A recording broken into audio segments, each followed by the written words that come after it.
Good morning to all.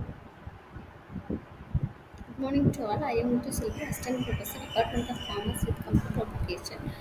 Now I am going to discuss about the topic of Arabian economy. In that economy,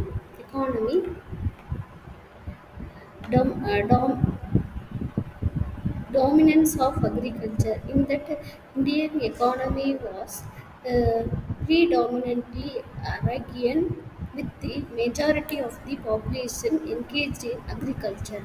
Land was a significant source of wealth and power. Traditional of farming practices. Agriculture was characterized by traditional methods and techniques.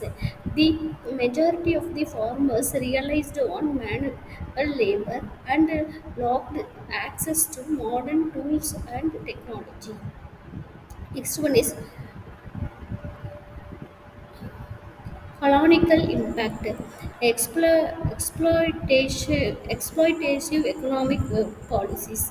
The British collateral administration implemented economic policies that were often exploitative. The land revenue system initiated during the permanent settlement of 1793 imposed fixed land taxes, leading to a heavy burden on farmers. Then British policies such as traffic and the dismaintaining of indigenous industries led the industrialization of certain religions. Traditional Traditional agrarian economy and craft industries faced decline due to the competitiveness and British products. Trade and commerce. Deficits.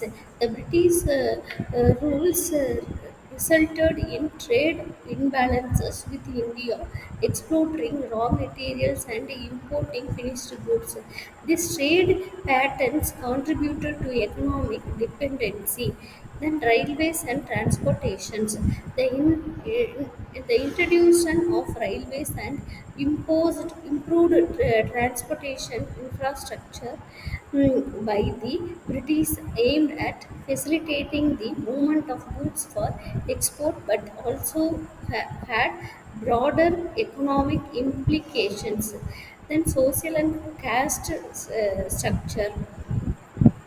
Caste based occupations. The caste system influenced occupational roles, limited societies, mobility, and economic opportunities for certain countries.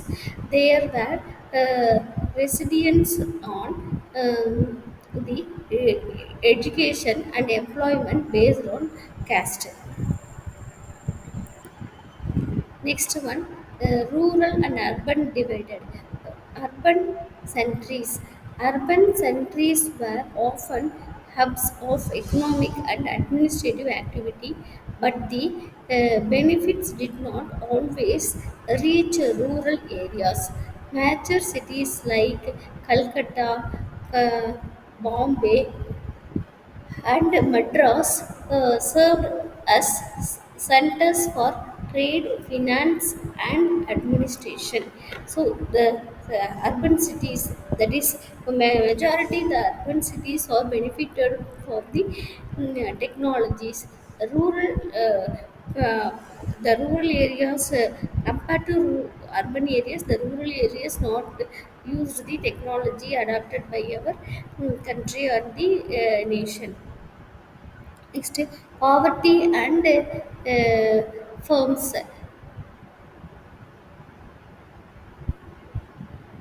Frequent firms.